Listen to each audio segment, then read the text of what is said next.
네, 안녕하세요. 심플케어입니다. 저희 심플케어는 네이버 카페 장기요양 경영학과를 운영하고 있습니다. 아래 주소를 검색하시거나 네이버 카페에서 장기요양 경영학과를 검색 후 가입 승인 받으시면 필요한 정보나 자료를 얻으실 수 있습니다. 또한 저희는 장기요양 재무회계 예산 결산 보고 및 회계 입력 업무 대행을 진행하고 있고요. 장기요양 사업 관련 법, 제도, 노무, 세무, 회계 관련해서 무료 상담을 진행하고 있습니다.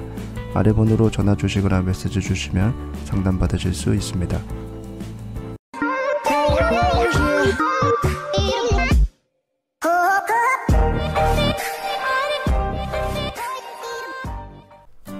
네, 안녕하세요. 심플케어입니다. 이번 영상에서는 2021년 장기요양 재무회계, 그 중에서 방문요양, 세출예산 작성 방법에 대해서 알아보도록 하겠습니다. 본 영상에서 사용되는 프로그램은 네이버 카페 장기요양 경영학과 또는 아래 번호로 문의하시면 구입하실 수 있습니다.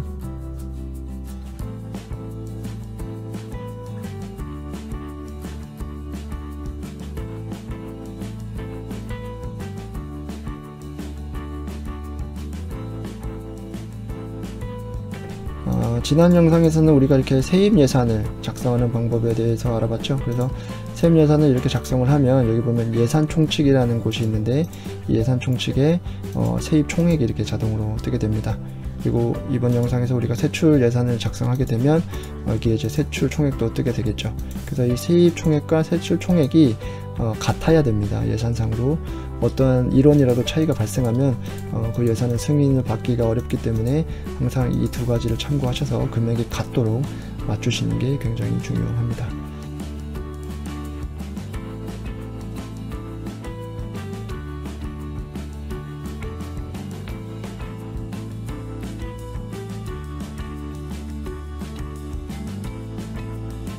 자, 이번에는 세출 예산 작성 방법에 대해서 한번 알아볼 텐데요.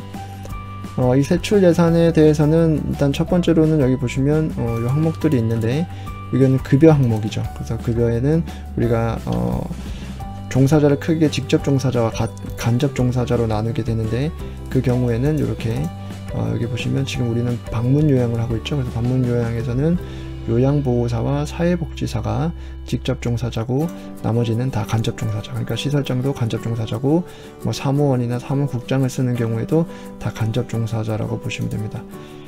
근데 이제 세출 예산을 작성하려고 보면 이 급여 관련된 항목들은 이렇게 입력을 할 수가 없을 거예요. 제가 세입 예산안에서도 이미 설명을 드렸지만 이 프로그램상에는 연한 노란색으로 되어 있는 부분만 그 내용을 입력할 수가 있고 이런 노란색으로 되어 있지 않은 부분은 시트가 보호되어 있기 때문에 입력을 할 수가 없습니다.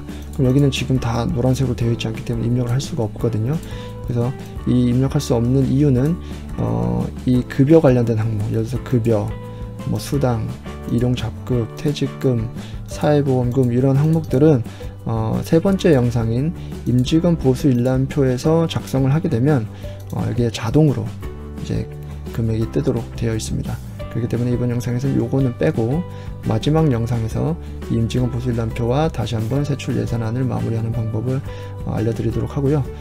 이번 영상에서는 요 인건비 관련된 부분은 제외하고 세출 예산을 어떻게 작성할 건지에 대해서 한번 알아보도록 하겠습니다. 여기도 보면은 이제 세출 예산 항목들이 이렇게 쭉 있는데요. 세입 예산에서도 이미 설명을 드렸지만 이런 항목 자체가 이제 예산을 처음 작성하시는 분들은 낯설 수 있기 때문에 이 항목을 각각 클릭하면 간단하게나마 어떤 항목인지에 대한 설명이 나와 있습니다. 그래서 이런 설명들을 참고하셔서 작성하시면 됩니다. 일단은 기간운영비. 기간운영비라는 것은 기간운영 및 유관기간 등 업무협의 등에 드는 각종 경비라고 하는데요. 이 기간운영비라는 것은 말 그대로 그 범위가 딱 정해져 있는 게 아니기 때문에 그냥 뭐 대부분 이런 경우에 사용하신다고 보시면 될 것 같아요. 실무적으로 방문요양을 운영하시는 분들은 수급자에게 이제 방문하는 경우, 뭐 라운딩을 돌거나 이런 경우에 그냥 좀 빈손으로 가기 좀 뭐 하는 경우가 있죠. 그래서 어떠한 뭐 생활용품이라든지 아니면은 뭐 음식이라든지 이런 것들을 사가지고 가는 경우가 있고, 실제로 뭐 수급자들이 요청하는 경우도 있을 테고요. 그런 경우에는 딱히 정해진 항목이 없기 때문에 기간 운영비로 사용하는 경우가 많이 있습니다.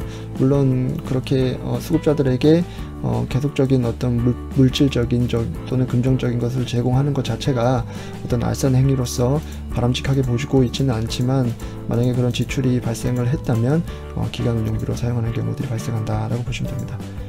그 다음에는 직책보조비. 직책보조비는 시설 직원의 직책 수행을 위하여 정기적으로 지급하는 경비.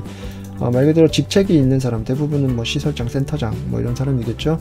이런 경우에는 직책보조비를 설정을 해서 그 금액을 매달 일정하게 지급할 수가 있습니다.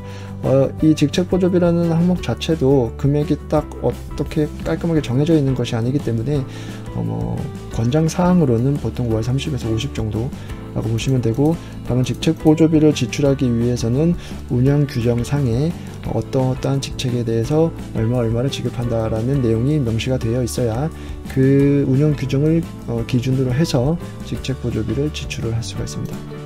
회의비는 뭐 후원회든 각종 회의에 다과비 등에 소요되는 각종 경비, 말 그대로 뭐 직원들 회의 한 달에 한 번씩 한다거나 아니면 반년에 한 번씩, 연말에 한 번씩 이렇게 하는 경우들 있죠. 그런 경우에 이제 회의를 주최하다 보면 회식을 할 수도 있고 다과를 할 수도 있고, 그럴 때 발생되는 비용이 있을 거 아니에요. 예, 그런 비용을 작성하시면 됩니다. 다시 한번 말씀드리지만 세입도 마찬가지고 세출도 마찬가지고, 지금 우리는 2020년도 1년치, 그러니까 12개월치의 예산을 작성하는 거기 때문에 12개월치의 금액을 각각 이 연한 노란색 입력란에 입력하시면 됩니다. 여비는 시설 직원의 국내외 출장 여비. 보통은 뭐 방문 요양에서는 뭐 사회복지사 뭐 교육이 있다든지 아니면은 뭐 치매 교육이 있다든지 이런 경우에 이제 센터에서 그 비용 뭐 여비, 뭐 교통비라든지 숙박비라든지 이런 것들을 이제 지원해 주는 경우가 있죠. 그래서 그런 경우에 발생할 것으로 예상되는 비용을 1년치를 작성하시면 되고요. 수영비 및 수수료, 여기 보면은 뭐 많은 항목들이 있죠. 뭐 사무용품, 인쇄, 집기, 뭐 도서, 공고료, 수수료, 등기료, 운송료, 통행료, 주차료, 대부분은 그러니까 짜잘하게 이제 이 사무실을 운영하면서 발생되는 비용들은, 그리고 어떤 큰 고가의 집기나 사무기기나 이런 것들을 구입하지 않는 이상 대부분은 다 수용료 및 수수료로 처리를 한다고 보시면 됩니다. 그래서 이런 항목들 외에도 간단하게 뭐 작은 비용으로 사무실 운영을 위해서 사용되는 비용들이 있다면 대부분 수용비 및 수수료로 회계 처리하시면 되고요. 공공요금 및 제세공과금, 말 그대로 뭐 우편료, 전화료, 전기료, 수도료, 가스료, 뭐 오물 처리 등등, 그리고 말 그대로 제세공과금, 각종 세금, 뭐 자동차세, 뭐 협회 가입비, 자동차 보험료, 그 밖에 보험료 등등 해서 그런 뭐 배상책임 보험료도 될 수도 있고요. 그런 것들은 이제 1년치 발생할 것으로 예상되는 금액을 여기다 넣으시면 됩니다. 차량비 같은 경우에는 이제 방문 요양에서 정보 시스템 상에 차량을 등록하고 그 차량이 실제로 기관 운영에만 사용되는 경우에 거기에 발생하는, 보면 유류대, 차량 정비비, 차량 소모품비, 뭐 보험료도 마찬가지고 보험료도 다 여기서 지출을 할 수가 있습니다. 보험료는 대부분 이제 여기 제세공과금에 들어가겠죠. 그 밖에 보험료니까. 그래서 차량을 정보 시스템에 등록을 하고, 또 한 가지 중요한 점, 운행일지를 써야 되겠죠. 운행일지를 쓰고 실제로 기간 운영에만 사용되는 경우에 그 차량비를 지출할 수가 있습니다. 그래서 그런 것이 1년간 얼마 정도 발생할 것으로 예상되는 금액이 있다면 여기다 작성하시면 됩니다. 임차료, 보통 저 사무실을 임대해서 사용하는 경우가 한 90% 이상이니까 임차료가 발생하겠죠. 그러면 임차료 1년간 발생할 것으로 예상되는 금액 넣으시면 되고요. 기타 운영비, 여기 보시면 시설 직원 건강진단비, 그 밖에 복리후생에 드는 비용, 상용 의료비, 금양비 등 운영 경비 뭐 등등이 있는데, 보통 방문 요양에서는 뭐 근로자들 직원들 식대 뭐 이런 것들은 이제 대부분 기타 운영비로 쓸 수가 있겠죠. 그 외에 뭐 어떤 복리후생적으로 뭐 유니폼을 맞춘다든지 뭐 그런 비용들이 있다면 이제 기타 운영비로 사용하실 수가 있고, 그런 1년간 발생할 것으로 예상되는 금액을 넣으시면 됩니다. 시설비는 보통은 이제 주간보호나 뭐 이런 데서 시설을 새로 추가하는 경우에 발생하는 거기 때문에 방문 요양에는 거의 사용하는 경우가 없고요. 자산취득비, 아까 말씀드린 이제 수용비 및 수수료는 저가의 수시로 뭐 사용하게 되는 것들을 이제 구입할 때 쓴다면 자산취득비라는 것은 뭐 컴퓨터, 뭐 에어컨, 뭐 사무기기, 책상, 의자, 뭐 캐비넷, 뭐 사물함, 뭐 이런 것들 있죠. 좀 고가의 이 장비나 기기들을 실제로 취득을 할 경우에는 이제 자산 취득비. 그래서 2020년 1년간 만약에 취득할 것으로 예상되는 뭐 그런 자산이 있다면 거기에 대한 금액을 넣으시면 됩니다. 시설 장비 유지비, 뭐 시설 장비 유지비는 뭐 건물 및 건축비, 공구, 기구, 뭐 내용이 여러 가지가 있는데, 뭐 예를 들어서 사무실을 운영하는데 사무실에서 이제 관리비나 뭐 이런 게 나갈 수가 있잖아요. 그래서 관리비가 만약에 발생하거나 그런 것들이 있다면 여기다가 1년치 발생할 것으로 예상되는 관리비 정도를 넣으시면 됩니다. 수용기간 경비라는 것은 말 그대로 수용기간에서 보통 사용하는 건데, 뭐 방문여행에서는 주로 사용하지 않죠. 의료비, 이것도 입소자한테 보통 해주는 거기 때문에 별로 해당사항이 안 되고, 의료비는 뭐 사무실에서 또는 뭐 수급자들을 위해서 아니면 근로자들을 위해서 뭐 구급 의약품이라든지 그런 것들을 혹시 구비해 둘 게 있다면 이제 의료비로 작성하실 수가 있고, 직업 재활비는 뭐 직업 훈련을 하는 데 있어서 재활비가 있다면, 보통은 뭐 방문여행에서는 잘 하진 않죠. 자활사업비도 마찬가지고요. 근데 뭐 해당 사항이 있다면 작성하시면 됩니다. 연료비는 이제 보통은 여기 공공요금에 이제 전기료, 가스료 이런 것들이 같이 나가기 때문에 연료비는 따로 작성하지 않는 경우도 있지만, 만약에 그거 외에 뭐 예를 들어서 겨울에만 따로 뭐 기름 보일러를 뗀다든지 이런 경우가 발생할 수 있잖아요. 예, 그런 경우에는 연료비로서 1년간 발생할 수 있는 예상 금액을 넣으시면 됩니다. 프로그램 사업비는 말 그대로 이제 프로그램, 여기 써있죠. 프로그램을 하게 된다든지 거기에 드는 뭐 재료비나 강사비 뭐 이런 것들이 혹시 발생될 것으로 예상되는 금액이 있다면 작성하시면 되고요. 대여 용구, 판매 용구, 이거는 뭐 보통 복지 용구에 관련된 내용이라고 보시면 되고요.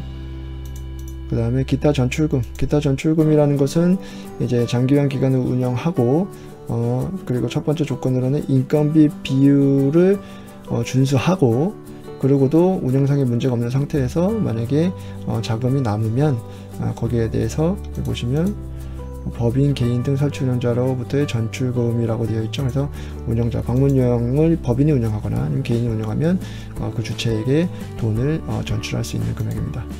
관연도 지출이라는 것은 말 그대로 원래는 관연도의 지출, 지금 2020년도 예산을 짜고 있으니까 2019년도에 원래 지출됐어야 되는 돈인데, 예를 들어서 이런 거죠. 뭐 2019년도에 뭐 어떤 사무실에 어떤 뭐 공사를 했다든지 했는데 돈은 2020년도에 제공하는 경우가 있겠죠. 네, 그런 경우에는 2020년도에 지출될 것으로 예상되는, 원래는 2019년도에 지출됐어야 되는데 그런 돈을 넣으시면 됩니다. 원금 상환금이라는 것은 이제 세입 예산에서 우리가 보시면 이제 차입금 항목이 두 가지가 있었죠. 금융 차입금과 기타 차입금. 그래서 차입금이라는 건 말 그대로 돈을 빌린 거기 때문에 그걸 갚아야 되겠죠. 그래서 갚을 것으로 예상되는 금액이 있다면 원금에 대한 금액이 얼마다, 또는 이자 지불금이라는 것은 이 원금에 대한 이자가 얼마다 라고 해서 2020년도에 상환할 것으로 예상되는 원금과 이자에 대한 금액을 넣으시면 됩니다. 잡지출이라는 것은 위에서 얘기한 모든 지출 항목을 제외하고 지출될 것으로 예상되는 금액이 있다면 여기다가 따로 넣으시면 됩니다. 여기 보면 직무교육비 지출이라는 것이 있는데, 이것은 별도로, 이것도 보면은 이제 목 항목에서는 같이 포함되어 있는 잡지출이지만 이런 식으로 세목을 만들어서 직무교육비를 지출하거나 할 수가 있습니다. 예비비라는 것은 이제 우리가 보통 총 예산의 몇 프로 한도 내에서 돈을 예비적으로 가지고 있을 수 있는 돈이 있는데요. 그래서 그것을 이제 가지고 있을 수 있는 돈이 지출해서 가지고 있을 수 있는 돈이 얼마 정도다 라고 해서 예비비를 편성하시면 되고, 반환금이라는 것은 정부로부터 보조금을 받았는데 그게 반환할 일이 생겼을 때는 반환금으로 처리하면 됩니다. 운영 충당 적립금 시설환경 개선 준비금이라는 게 있는데, 우리가 세입 예산에서도 뭐 간단하게 설명을 드리긴 했지만 말 그대로 운영 충당을 위해서 시설 환경을 개선하기 위해서 당장은 지출을 하지는 않지만 보통 2년 이상 걸려서 돈을 모아서 지출해야 될 것으로 예상되는 금액이 있다면 보통 그런 것들은 이제 운영 충당금이나 시설 환경 개선금으로서 적립을 하고 그 다음에 이제 지출을 하게 되는데, 그 적립하는 과정이 이제 일반 회계에서 특별 회계로 지출을 해야 되거든요. 그렇게 되면 보통은 일반 회계에서 특별 회계로 지출하는 경우에는 이 항목을 쓰게 되고, 그러면은 특별 회계에서 돈을 모아놨다가 그 돈을 실제로 사용하는 일이 있으면 지출을 해야 되잖아요. 그 경우에는 운영 충당 적립금 지출, 그리고 시설환경 개선 준비금 지출 항목을 쓰게 됩니다. 그래서 이 항목은 운영 충당금이나 시설환경 개선 준비금을 적립하는 경우에 쓰시는 경우라고 보면 될 것 같습니다. 자, 이렇게 해서 이제 장기요양 재무회계 방문요양 세출 예산안 작성 방법에 대해서 알아봤고요. 마지막으로 이제 방문요양에서는 이제 마지막이죠. 마지막으로 세 번째 영상에서는 임직원 보수 일람표 작성 방법에 대해서 알아보도록 하겠습니다. 감사합니다. 영상이 유익하셨다면 구독과 좋아요 그리고 알람을 설정하시면 새로운 영상을 바로바로 받아보실 수 있습니다.